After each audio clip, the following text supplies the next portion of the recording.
Dalam kehidupan sehari-hari, kita selalu dihadapkan pada berbagai keputusan. Mulai dari hal-hal kecil seperti memilih menu makan, hingga keputusan besar dalam sebuah pekerjaan atau bisnis. Setiap keputusan yang kita buat memiliki konsekuensi, baik secara langsung maupun tidak langsung. Dalam dunia manajemen, pengambilan keputusan adalah salah satu keterampilan penting yang menentukan arah dan keberhasilan sebuah organisasi. Keputusan yang tepat dapat meningkatkan efisiensi dan produktivitas, sementara keputusan yang buruk dapat menimbulkan masalah yang besar. Pada episode kali ini, Baca Dunia akan membahas bagaimana proses pengambilan keputusan dilakukan dengan efektif dan bagaimana menghindari kesalahan umum dalam membuat sebuah keputusan. Bagian 1. Pentingnya pengambilan keputusan. Dalam dunia kerja dan bisnis, setiap keputusan memiliki dampak yang signifikan. Dari yang sederhana seperti menentukan prioritas kerja harian hingga sesuatu yang kompleks seperti merumuskan strategi bisnis jangka panjang. Manajer dinilai berdasarkan kualitas keputusan yang mereka buat, karena keputusan tersebut mempengaruhi keberhasilan organisasi itu sendiri. Keputusan yang baik membantu organisasi mencapai tujuannya dengan lebih efisien dan efektif. Dengan pengambilan keputusan yang terstruktur, organisasi dapat menghindari pemborosan sumber daya, mengoptimalkan waktu kerja, serta mencapai target yang telah ditetapkan. Sebaliknya, keputusan yang buruk dapat menyebabkan kegagalan operasional, kerugian finansial, dan bahkan menurunkan motivasi karyawan. Oleh karena itu, penting bagi manajer untuk memahami metode terbaik dalam pengambilan keputusan agar dapat menghadapi tantangan dengan lebih percaya diri. Bagian 2. Proses pengambilan keputusan. Sebuah keputusan yang baik tidak diambil secara sembarangan. Ada 8 langkah utama dalam proses pengambilan keputusan yang perlu diperhatikan. 1. Identifikasi masalah. Mengerti perbedaan antara kondisi saat ini dan kondisi yang diharapkan. Ini adalah langkah krusial karena tanpa pemahaman yang jelas tentang suatu masalah, solusi yang diambil bisa tidak efektif. Mengajukan pertanyaan-pertanyaan kritis sangatlah membantu dalam menentukan akar permasalahan yang sebenarnya. Yang kedua, identifikasi kriteria keputusan. Menentukan faktor apa saja yang relevan dalam menyelesaikan masalah yang telah teridentifikasi. Kriteria ini bisa mencakup berbagai aspek, seperti aspek biaya, waktu pengerjaan, kualitas, dampak sosial, atau keberlanjutan dalam jangka panjang. Semakin lengkap dan jelas kriteria yang kita tetapkan, semakin baik dasar dalam membuat keputusan. Yang ketiga, menentukan bobot kriteria. Tidak semua kriteria memiliki tingkat kepentingan yang sama. Oleh karena itu, penting untuk memberikan bobot atau prioritas pada setiap kriteria. Misalnya dalam memilih vendor, faktor harga mungkin lebih berat dibandingkan faktor lokasi, tergantung pada kebutuhan organisasi itu sendiri. Yang keempat, mengembangkan alternatif. Mencari berbagai solusi yang mungkin dengan berpikir kreatif dan terbuka. Semakin banyak alternatif yang tersedia, semakin besar kemungkinan untuk menemukan solusi terbaik. Brainstorming dan diskusi tim dapat membantu memperluas perspektif yang ada. Menganalisis alternatif. Mengevaluasi masing-masing solusi berdasarkan kriteria yang telah ditetapkan. Analisis ini melibatkan perbandingan pro dan kontra di setiap opsi, serta memprediksi konsekuensi dari tiap keputusan yang diambil. Nomor 6. Memilih alternatif terbaik. Setelah semua alternatif dianalisis, Manajer harus memilih solusi yang paling efektif dan sesuai dengan tujuan organisasi. Proses ini seringkali melibatkan diskusi, pertimbangan berbagai perspektif, serta simulasi dampak dari keputusan tersebut. Yang ketujuh, mengimplementasikan keputusan. Menjalankan solusi yang telah dipilih dengan strategi yang jelas dan pengelolaan risiko yang baik.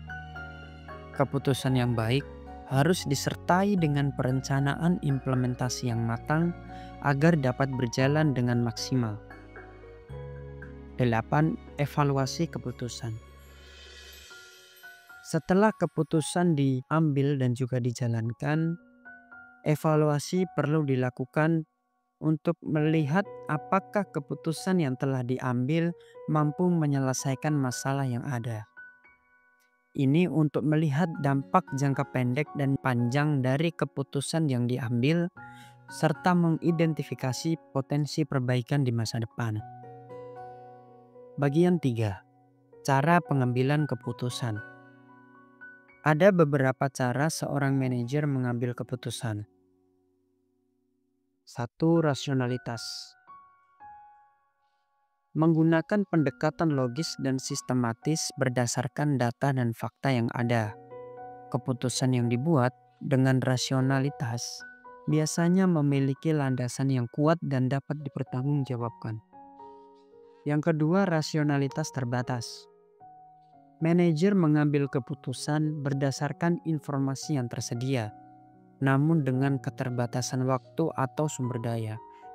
Dalam dunia nyata, tidak selalu mungkin mendapatkan semua data yang diperlukan, sehingga keputusan dibuat dengan pertimbangan terbaik dari informasi yang tersedia.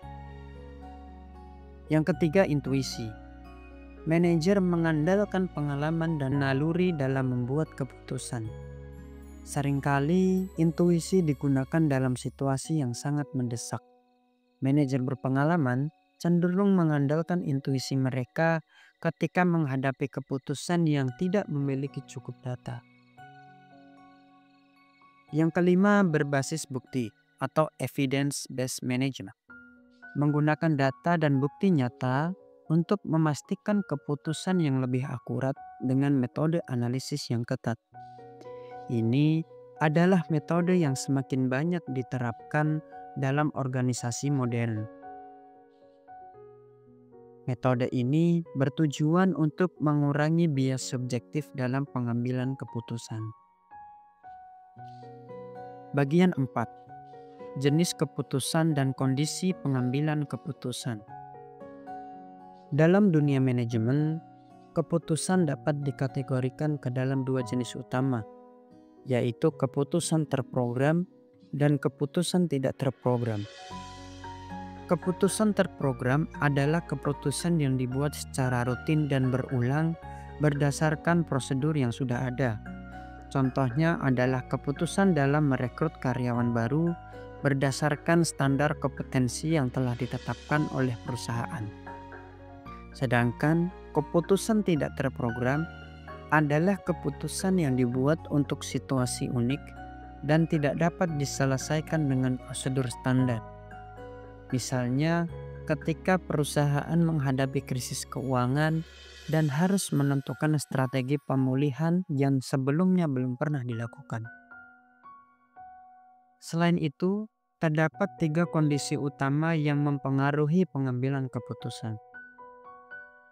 A. Kepastian. Manajer memiliki semua informasi yang diperlukan untuk mengambil keputusan, sehingga hasilnya dapat diprediksi dengan akurat.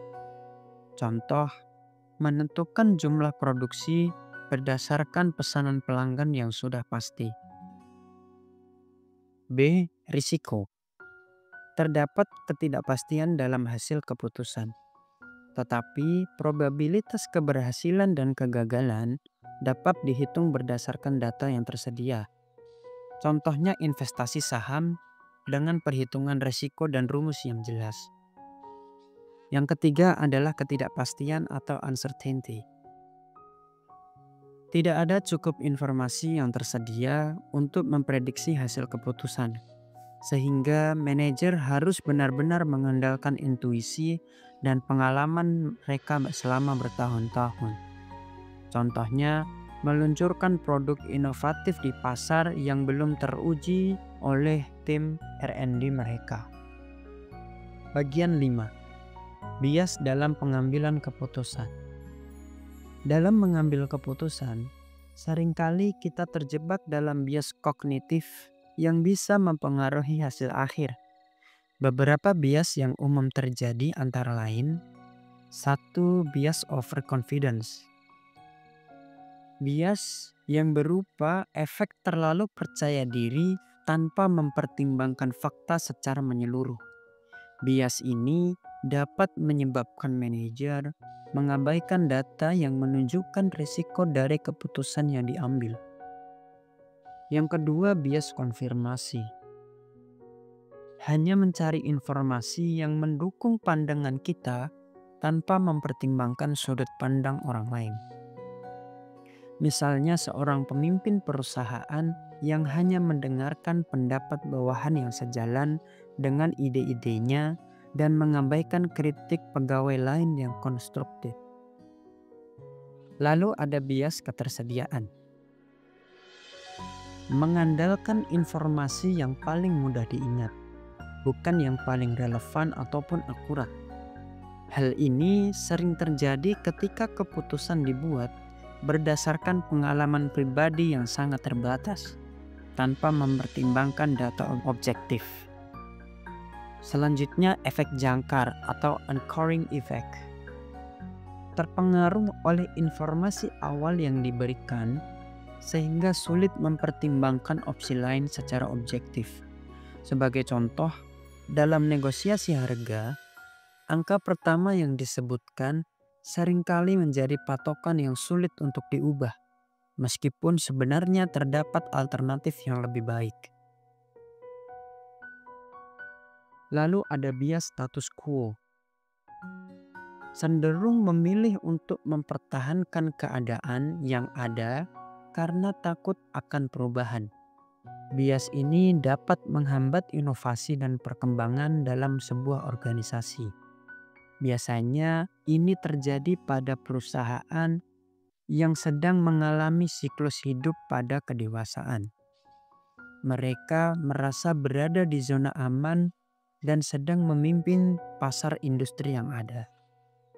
Lalu yang terakhir ada bias eskalasi komitmen. Terus bertahan pada keputusan yang buruk meskipun sudah ada bukti bahwa keputusan tersebut tidaklah efektif. Contohnya adalah perusahaan yang tetap mempertahankan produk gagal karena telah menginvestasikan banyak uang dalam pengembangannya. Bias ini justru bisa menggerus nama baik atau brand image perusahaan. Bagian 6. Mengambil keputusan yang lebih baik. Untuk meningkatkan kualitas keputusan, kita bisa menerapkan beberapa teknik berikut ini. 1. Memahami budaya organisasi. Cara pengambilan keputusan di setiap organisasi dapat berbeda-beda. Perlu disesuaikan di mana perusahaan itu berada. Budaya organisasi yang mendukung keterbukaan terhadap ide-ide baru akan meningkatkan kualitas keputusan yang diambil. Yang kedua, membuat standar keputusan yang baik. Keputusan harus berdasarkan fakta dan data yang tersedia serta dapat dipertanggungjawabkan. Misalnya, dalam perekrutan karyawan, keputusan harus didasarkan pada kualifikasi dan kompetensi calon karyawan, bukan hanya intuisi atau relasi dengan pegawai maupun atasan sebuah perusahaan itu sendiri. Yang ketiga, mengetahui kapan harus berhenti. Jika suatu keputusan tidak berjalan dengan baik, penting untuk mengakuinya dan mencari alternatif lain. Manajer yang baik harus memiliki fleksibilitas dalam mengubah strategi ketika situasi berubah di setiap waktu. Membangun pola pikir yang jernih. meningkatkan keterampilan berpikir kritis dan kreatif untuk menemukan solusi terbaik. Teknik seperti berpikir lateral dan brainstorming dapat membantu menemukan solusi yang inovatif. Dan yang terakhir adalah melakukan evaluasi berkala. Setelah keputusan diimplementasikan, perlu dilakukan evaluasi berkala untuk mengukur efektivitasnya. Jika hasil yang diharapkan tidak tercapai, manajer harus siap untuk melakukan penyesuaian atau bahkan mengubah strateginya secara penuh. Dengan menerapkan pendekatan yang lebih sistematis dan menghindari bias dalam pengambilan keputusan, kita dapat memastikan bahwa keputusan yang diambil lebih rasional, objektif, dan membawa manfaat maksimal bagi organisasi. Itulah ringkasan tentang bagaimana pengambilan keputusan dilakukan dalam dunia manajemen. Semoga informasi ini bermanfaat dan membantu Anda dalam membuat keputusan yang lebih baik di kehidupan sehari-hari ataupun di tempat kerja Anda. Jika Anda menyukai konten ini, jangan lupa untuk like, komen, dan subscribe ke channel Baca Dunia agar tidak ketinggalan video menarik lainnya. Sampai jumpa di episode berikutnya.